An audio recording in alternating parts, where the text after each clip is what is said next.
Morning.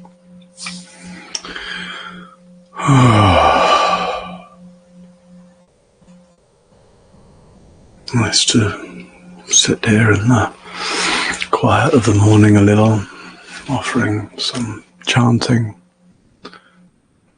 sensing the early morning darkness. It's that change of seasons, kind of novelty still for it to be dark at this time of morning. It's just starting to lighten in the sky outside, and kind of intimacy of the season. I think it might rain today as well, which it's been very dry here through the summer and through the autumn. So rain feels like a blessing. And amidst the troubles of the world and the sort of unmeasurable tragedy playing out in Israel, Palestine, somehow the chanting the Bodhisattva vows seems like a way to orientate the heart towards, on the one hand, the endlessness of suffering, and also to the kind of the boundlessness of the wish and the intention to keep leaning into the midst of all that with an open heart, with an unburdened heart, with a free heart. So heart may be weighed down by the burdens, our own burdens, or the burdens of the world around us. And it can seem in the midst of suffering, the suffering that we sort of have no option but to be overwhelmed by that in some way. And yet the nature of a free heart is that it's vast. Our heart, the experiential heart, the source of love and wisdom and presence, and the very fact that we're here, right? The heart of being human is not this heart. It's not something that's beating in our chest, nor is it just an energy center in the body. It's the heart is that which actually meets everything, receives everything, embraces everything. And as such, the heart is always bigger than that which is impacting it. The heart is always bigger than that which is impacting it. Excuse me, I've got some kind of allergies going on this morning. Might want to turn the volume down for a moment.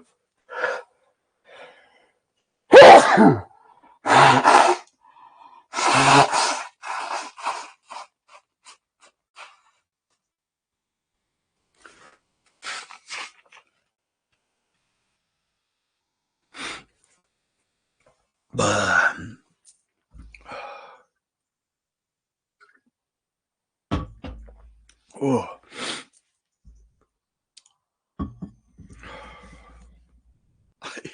The heart is always vaster than that which is impacting it. And in many ways that truth, that understanding, and then the refuge of that, the refuge of the free heart, the vast heart, the boundless heart. That's the ground of our capacity, to meet the endless stuff of life, to meet, whether it's our own aging, sickness, challenges, discomfort, confusion, hurt, disappointment, or whether it's our capacity to keep leaning into, as I say, the boundless suffering and the endless blessings that are always playing out, the boundless pain and the boundless beauty. So it's in that spirit, as I say, that chanting the Bodhisattva vows in the morning, like I've been doing every day this week, and I'll continue to do, and then maybe on Friday we can all chant them together. It's in that chanting those somehow feels like a beautiful way to acknowledge the boundlessness of things, boundlessness of suffering, boundlessness of beauty, boundlessness of love, and the refuge of the free heart, the liberation of the free heart. All right. I'm being very impacted by just something in my environment today. I moved back into this space to do the daily meditations for the colder months, and I cleaned everything on Monday after not using this space for a little while. And I was here yesterday, it was fine, but I feel like maybe there's some dust here or something that's irritating me. Irritating my nose, anyway. The theme of the week is space. Space. On Monday, we looked at the space within experience. Yesterday, we looked at the space around experience. Not exactly looked at, but explored the possibility to abide as the space. We looked at the way in which awareness, very fundamentally, is the space around experience, the space in which experience is met, the space in which experience comes and goes. So when I speak about the free heart, that's a synonym for awareness. Right? When we use the word just awareness, it can seem as if it has a sort of cognitive bias, as if awareness is mind-born. When we use the word of free heart, it can seem like that's something more to do with love. But actually those belong to each other. They're two different facets of the same loving awareness, the same boundless heart, the same open space. So whether we're speaking about infinite space or infinite awareness or an infinite heart, same synonyms for the same boundless quality. So today and tomorrow I want to focus on that boundlessness.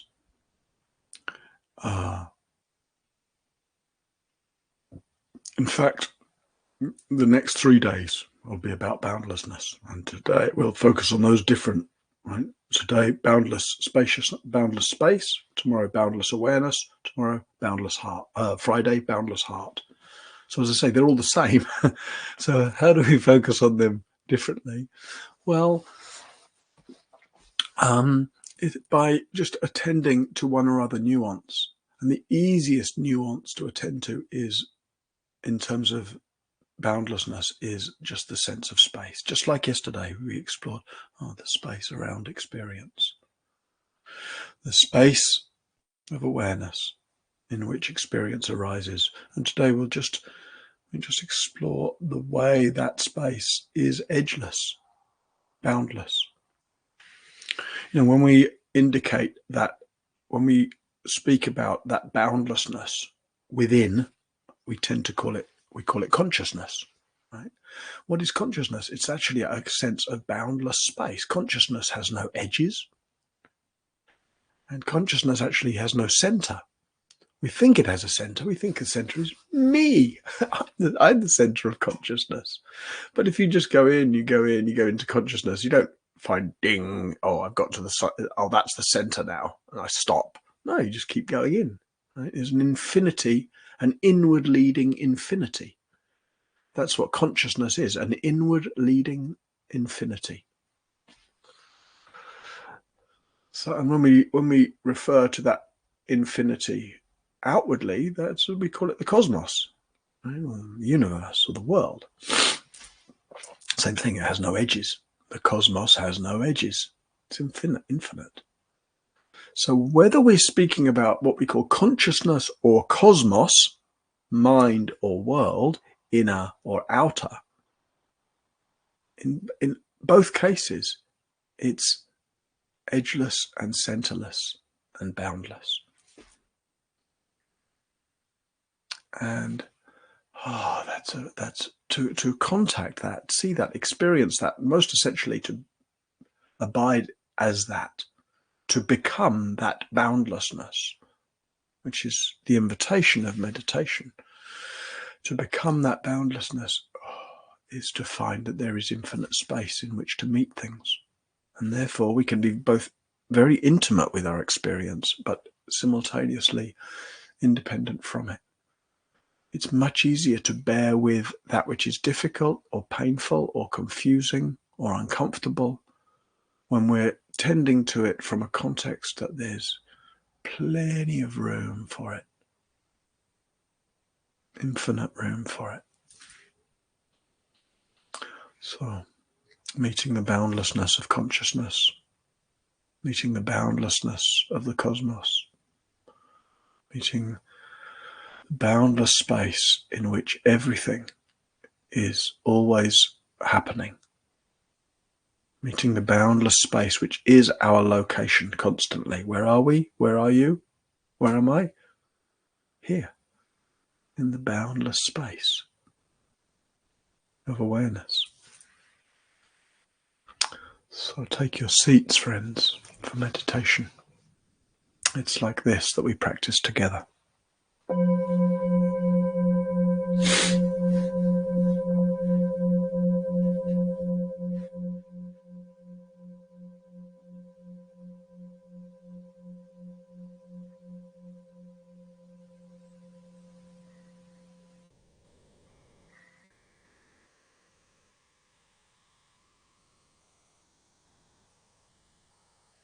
Presence and posture. And for these first moments, never mind infinite space, just sensing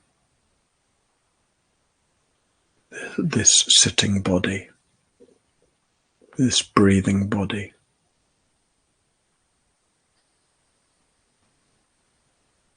This alive field of experience.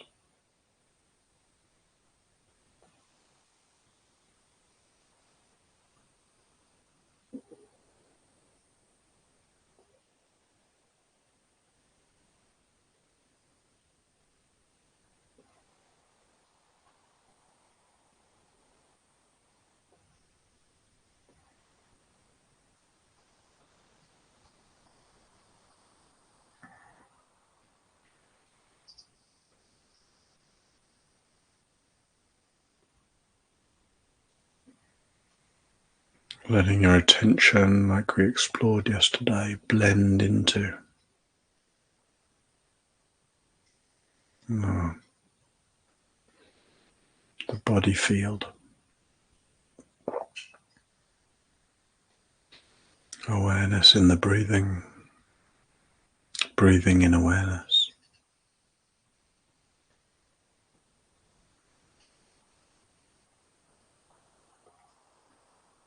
Awareness in the sensations. Sensations in awareness.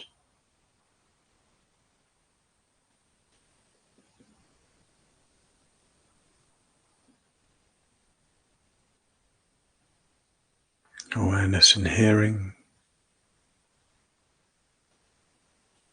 Hearing in awareness.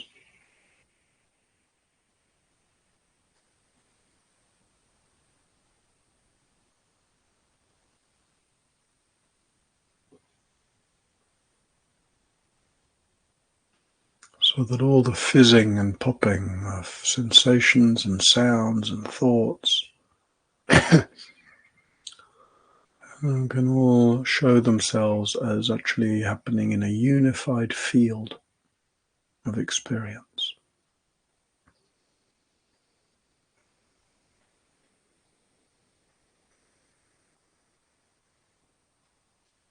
A field that we experience as being right here.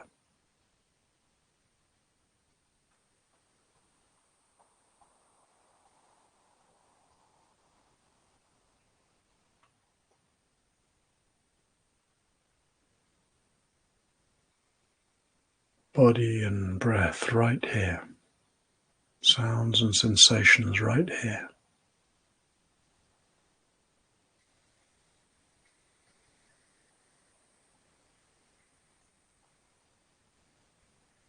And our attention.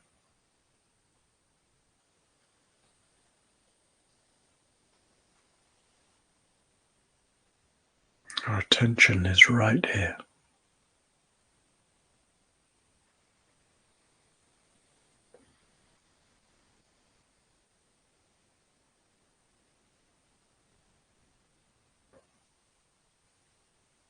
No forcing, not trying, relaxing into being right here, relaxing your attention into being present, relaxing into these sensations, this breath.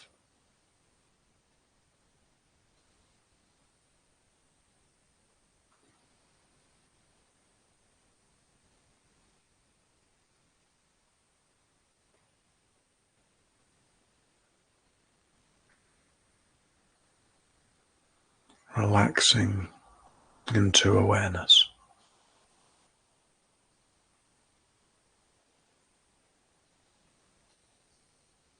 Relaxing into presence.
Relaxing into awareness.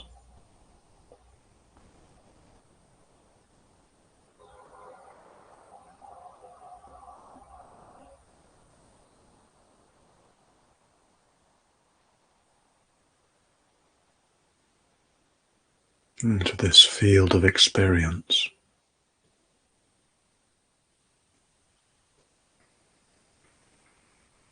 Into this space of knowing.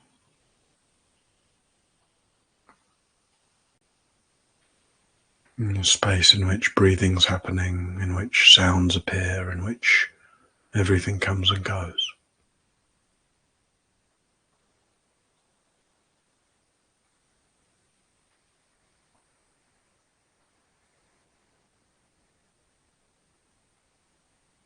relaxing in such a way that your attention becomes this space.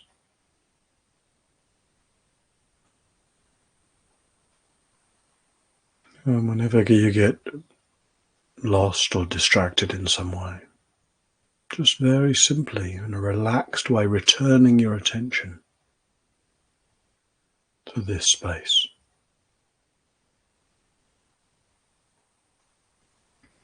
Maybe you might even see that what we call distraction also just happens in this space. That we never really leave this space of immediacy. This space which is the theatre of all experience.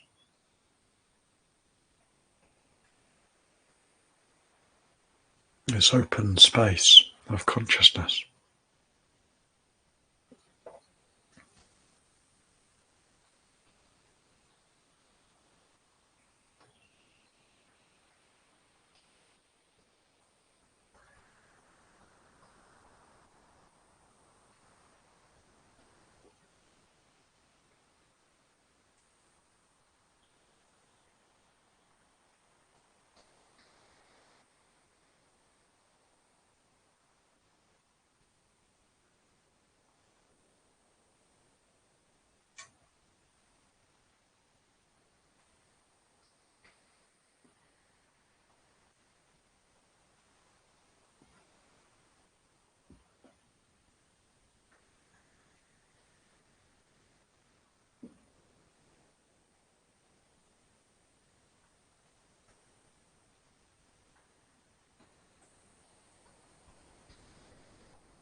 Letting yourself really make the connection between presence and relaxation. To know and stabilize in a quality of a spacious abiding is to relax. It's to kind of get comfortable with, to be at ease with the fact that everything's just happening here, breathing's happening here, sensations are happening, thoughts are happening, sounds are happening. That's okay. Let them happen. No need to control or manage them. No need to follow them.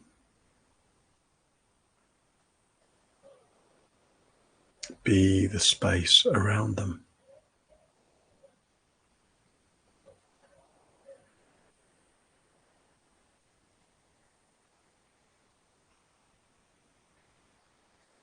Relax and become the space in which your experience is happening.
And as you continue this process, as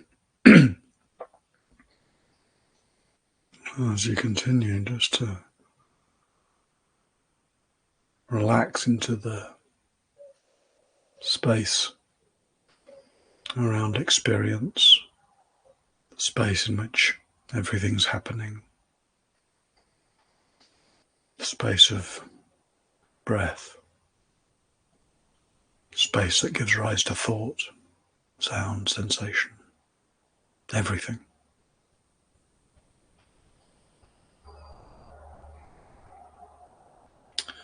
And sensing into the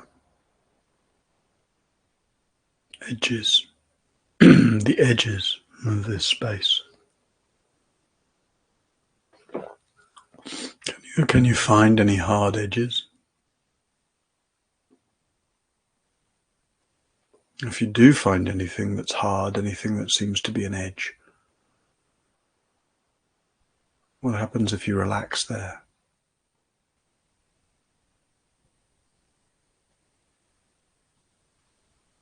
Edges turn out to be tensions.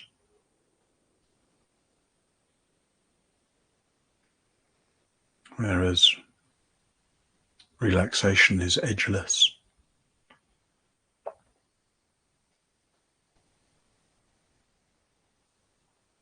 So just seeing as you sit, very simply as you sit and breathe and let your experience happen.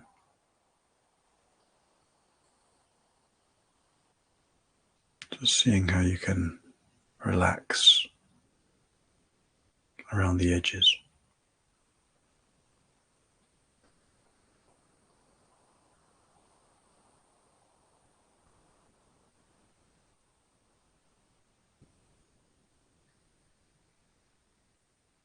So that the space of being here,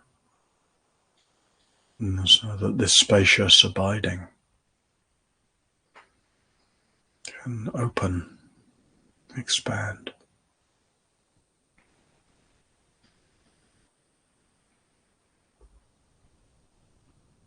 We might see that all our experience, all that comes and goes, all our thoughts, all the sounds, all the sensations, everything is rather small and brief and tiny compared to the vast space, the boundless space in which it's happening.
When you notice some impediment, some obsession, some blockage, some discomfort, something that seems to be in the way,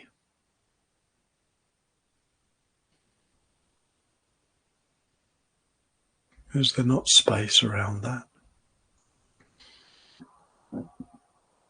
The very fact that that discomfort or that unpleasant thought or whatever, the very fact that it's known, it can only be known because there's the space in which it's known. Open space around whatever's happening. Infinite space around what's happening.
This space, this space is boundless. Sense outwards and you'll find no edge. Sense inwards and we'll find no center. Space extends in both directions.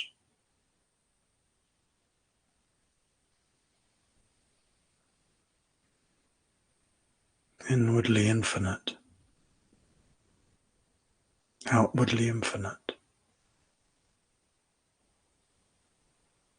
infinitely up and down.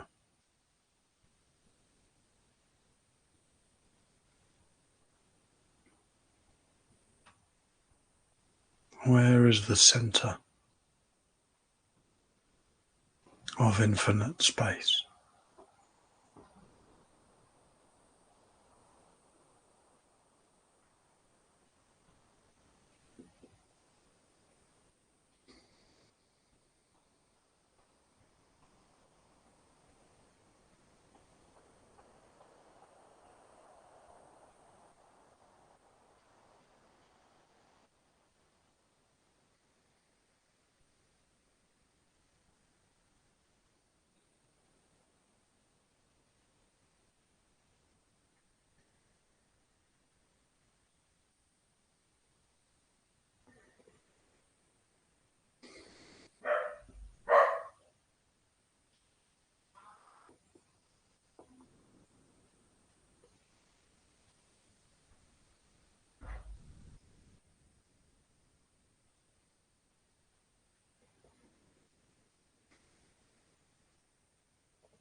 Last few minutes of sitting. When things grab at your attention and you notice that, just see it, let them dissolve into infinite space. Let there be enough space for all that comes and goes. Nothing to grab. Nothing out of which to make drama or tension. Returning everything to this alive, vast, empty, radiant space.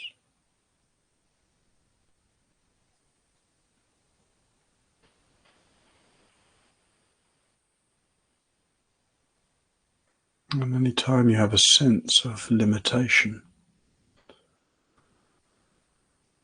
sense of edges,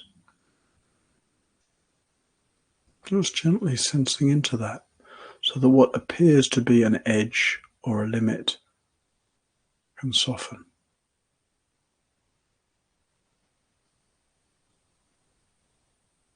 And you can keep returning to a recognition of the space of awareness, which is edgeless,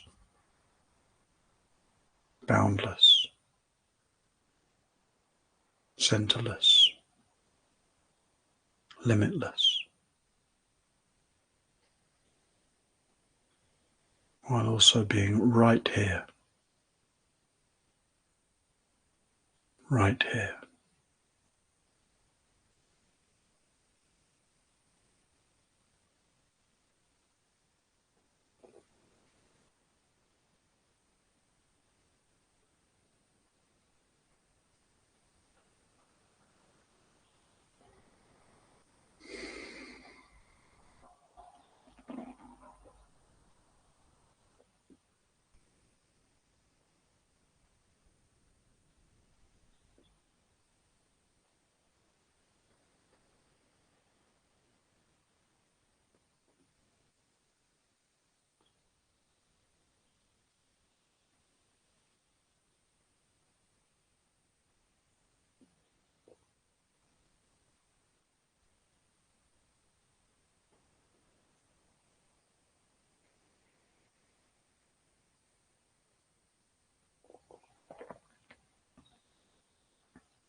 And when the meditation ends, when you hear the bell,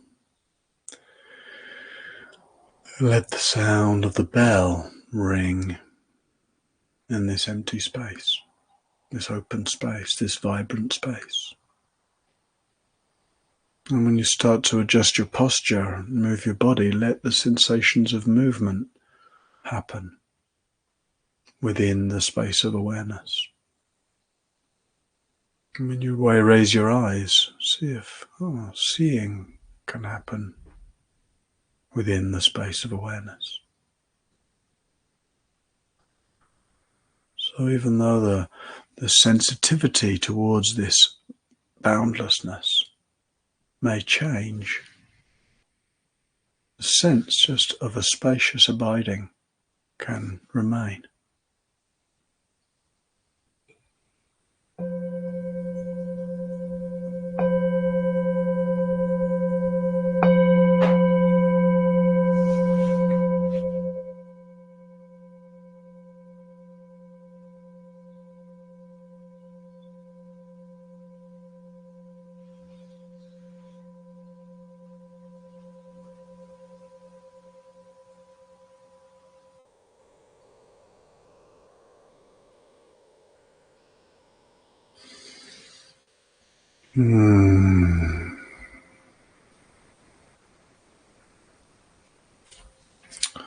So, when I offer these meditations, in a way all this week, but particularly as the week goes on, where we're evoking particular qualities like infinite space, don't make that a setup for yourself. You may have a sense of that, may have a very, very tangible sense of that, maybe something you're already quite used to, maybe that you taste it in some kind of new way, or maybe that it remains a little abstract and that's not what's going on.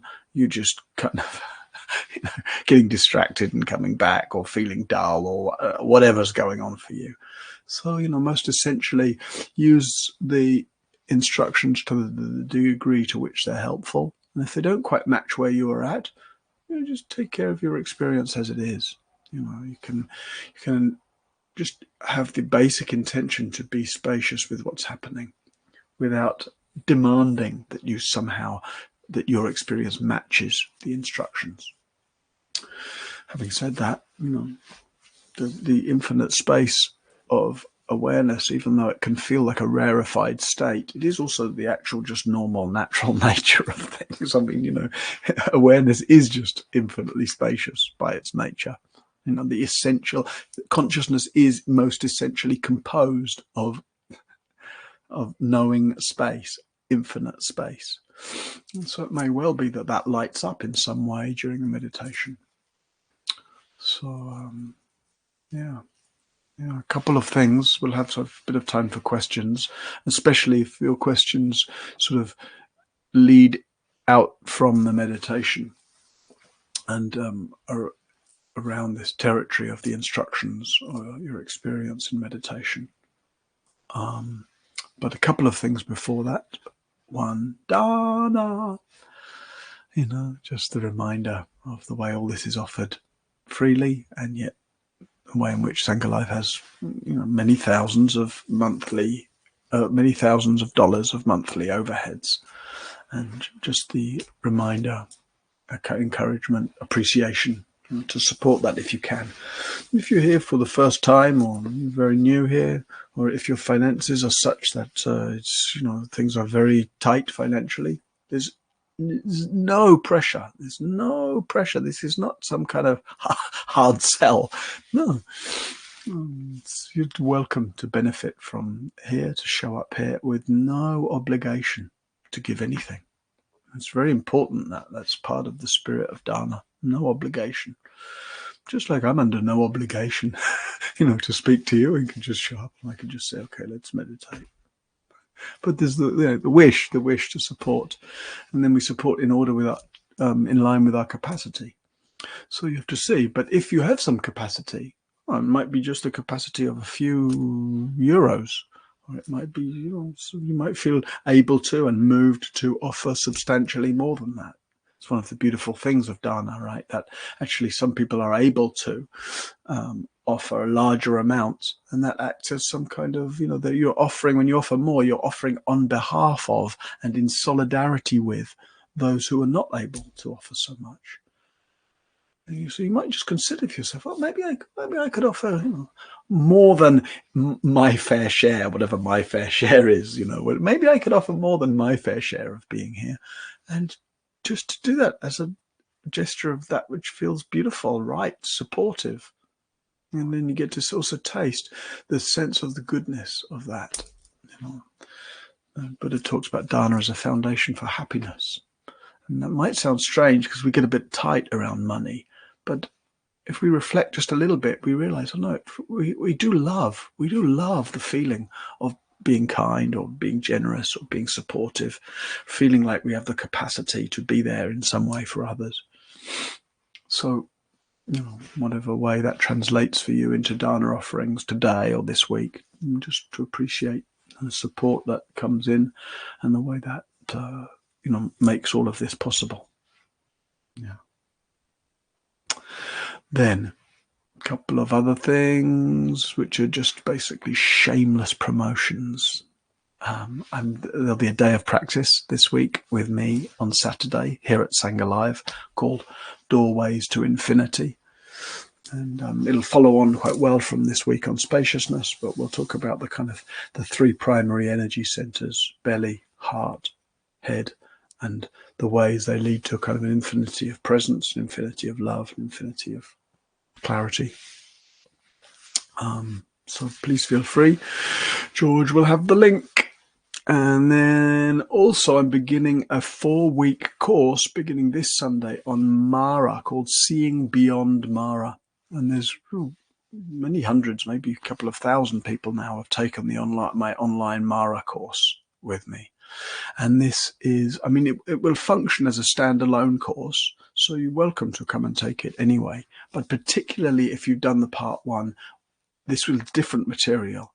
And whereas the first one's called I See You Mara, from inner conflict to inner confidence. I'm not quite sure if it's called that, but something like that. I see you, Mara. This one is called Seeing Beyond, Mara. And we're just leaning into some of those states in which we really start to dissolve that voice or atmosphere of self negation or criticism, etc. So check them out. I must say, Garen, who works with us on the kind of graphics and promotional sort of presentational campaigns, has done a really nice job with the landing page or the sign up page for the Mara course. I was just looking at it yesterday, and he's done a really great job. All right, that's enough of all of that. Let's see what questions are there. Question. Somebody's saying NDS become far more sensitive, colder, as if electrified. I don't understand that, Savina. So maybe you can rewrite it a little more fully. I don't know what NDS means, etc. Caroline says, I felt quite a strong edge. I guess that means at my seat on the cushion, and it brought to mind how often grounding and sinking into gravity are advised as a way of balancing our emotional states. Is there space inside gravity and ground too? Yeah. In fact, to a certain extent, kind of just simplicity of grounded here in a body, here on the earth, here is actually a very good basis for this sense more of infinite space. That's why the week has gone on in the order it is. First, we just here in the body, awareness in experience, in the sensation of sitting, etc. So establishing ground, and then we also find there's also space around, and then opening that up. And sometimes it can be that if we open up, instead of just discovering infinite space, it's more like we feel like we're spacing out. And spacing out isn't the same thing. So actually coming back to just legs on the ground here. No, all meditation in a way, or certainly all the meditation I teach, is an exploration of here. What is it to be here? What is this that's here? And so body is here. Okay, so sort of letting that be a resource, being here. If you space out, you're not here. But you can have a sense of dissolving into infinite space and still being here. And in a way, that's the measure of as a meditation deepens. If you have any doubt, is this infinite space, or am I just spacing out? Am I really peaceful and quiet, or am I just really dull? The question is, am I here? Is the sense of here-ness, or another word for that is presence, clear? And apart from within the what's called nirodha, I've forgotten the English word for that now. What's the English word for nirodha? Cessation. Apart from in cessation, where even the sense of here sort of dissolves, otherwise in all other meditative states and deepenings and openings, just if you have any doubt about whether you're doing it right or something, just feel like, am I doing? Is it clear that this is here, and here is the real heart and ground of deepening meditation. Maddie says, what do you mean by the self-improvement project, and how is this different from developing a meditation practice and becoming a better human being?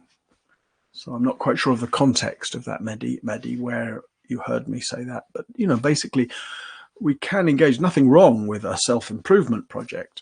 The only thing is it's endless. Nobody's ever gotten to the end. Nobody ever felt, now I'm really good enough. Now, or even worse, now I'm perfect. We sort of think, if we interrogate our belief, we have the idea that the self-improvement project is headed towards a perfection of the self, and the self is unperfectible. And so while we care about how we speak, how we act, how we behave, how we care, and those things deepen over time, we find that most essentially they don't belong to the self. They're rather innate qualities. It's like the more we actually relax and our neuroses dissolve, the more those beautiful qualities come forth of themselves. They're inherent qualities of awareness. That's what we'll be exploring at the day of practice on Saturday. And so therefore, rather than driving along on the self-improvement project, we rather abandon the self-improvement project. And there's a kind of profound relief in no longer trying to make Martin perfect, or blaming oneself for this one not being perfect, or imagining this one should be perfect. So there's more to it than that, but in this context, it's that change, right? So how is it different from developing a meditation practice? No, one's still going along, and the wish for wisdom, compassion, presence, to be more skillful, to be more kind, to be more loving, to be more wise, to be more present. But the sense of those things being a property of the self, or something that I am responsible for, or that I am producing, at some point we just drop that. And then it's actually easier to find wisdom, kindness, space, love, when we're not thinking that they're mine in some way. All right, well, there's plenty of questions today. I think we might not get to all of them, but let's see. Adam says, I may have misunderstood something you said about acknowledging and bringing awareness to the edgeless space around an obsession. How does that acknowledgement help with that obsession? In this case, I'm thinking of obsessive thoughts and recurring ruminations about a particular thing that's full of stress and anxiety. Yes. So it can help to dissolve the obsession on fixating, and you realize, hold on, I'm fixating. My whole world has become the size of my obsession. And meanwhile, there's just infinite space around that. And that can help to just dissolve the obsession. Having said that, when it comes to obsessive thinking, it's not a complete solution. I've written about this extensively. There's a whole piece in my book, Awake Where You Are, about the difference between dissolving and resolving. So some things can just be dissolved, and some things we might dissolve them again and again, but they're not resolved. And obsessive thinking is different. A lot of thoughts, just think some random rubbish, just let it dissolve, no big deal. But when a thought keeps coming back and it's obsessive, it's because of the unresolved emotion that's driving it. So the unresolved emotion, you can fixate on one thing, and then you fixate on another thing, and then the thing you're fixating isn't the main point. The story about what happened and why and what you should do and how outrageous it was and why did they say that and how could it have been different. That's not what's most primary. Is the emotional state that's driving that obsession, and that needs caring for, basically. So stress, right? If you just turn the attention from the story about what's happening and what's stressful to, the feeling of stress, the tension, the tight jaw or the hunched shoulders or whatever, tending to that. Being spacious with that, letting the space of awareness be a kind of gentle embrace to that. Taking care, tending to, being very gentle with stress and anxiety. And if turning to it is too uncomfortable, then you turn somewhere else that can provide a sense of ease, like, just my legs on the ground. Yeah, my legs aren't stressed. Up here, it's all anxious. Down here, no. Right. So going from the story to the feeling, and then if the feeling is too uncomfortable, going from the feeling to a different feeling that's easier to manage. Right? And then you're not getting lost in your experience. You're also not fleeing from your experience, right? You're just being with your experience in a way that's manageable, in a way that's kind, in a way that's gentle. And if an experience, anxiety sometimes can feel like actually tending to it, but makes it build up. So then, okay, it's fine to take your attention somewhere else. And it might be taking it outwards. Space. Or it might be just taking it downwards, down into your feet. If you can't feel your feet easily because there's so much anxiety, you might actually hold them. Hold your feet. Feel the way your hands and feet are okay. Torso doesn't feel, but this feels okay. So Yeah. Okay. Again, there would be more to say about that, but hopefully that's enough to be a little bit helpful in the short time we have. Kevin says, why is it so challenging to let go of what traps our awareness? And why does it get trapped anyway? Well, in a way, the why isn't so important, Kevin. I know that might feel a very unsatisfactory answer, but or maybe others will say it is important. But personally, and I could say a lot about why, just in terms of the way our habit energy has developed, the way we've learned to fixate on objects, the way we need to learn how to fixate on objects. It's really important to be able to recognize an object, recognize whether it's, safe or dangerous. Is it good to eat, or is it going to hurt me? Whatever. We've learned to focus on objects, and then we attend to objects. That's an important skill to learn, right? It's just that it's not, it's kind of limited. It's a really, really, really great cognitive development. And then there's also a lot more than that. And then beyond that, we also have the capacity to learn to use our consciousness in a way that can go beyond just subject fixating on objects.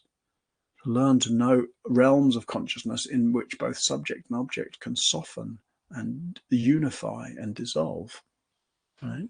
So why we do it is just something to do with the way a human mind develops and the necessary capacity to do this amazingly sophisticated cognitive process, subject, object. But so that's a little bit the why, but getting into the why isn't so important as just recognizing, oh yeah, this is where it goes. This is how it can soften. This is where it goes. This is how it can soften. We'll start to understand the why in terms of subject, object, etc. as we go along. But much better to focus, I would say, on the what. What's happening? Oh, I'm fixating. What's helpful? Relaxing around it. And let the understanding of the why sort of come along secondarily. All right, friends, it's the top of the hour, and there's a lot more comments and questions that I can see. So if you have a question that's compelling and we didn't get to it today, please feel free to bring it back tomorrow. You can copy it now and paste it tomorrow, and I'm happy to respond again then. So please go spaciously through the day. Thank you for your practice and presence. See you tomorrow.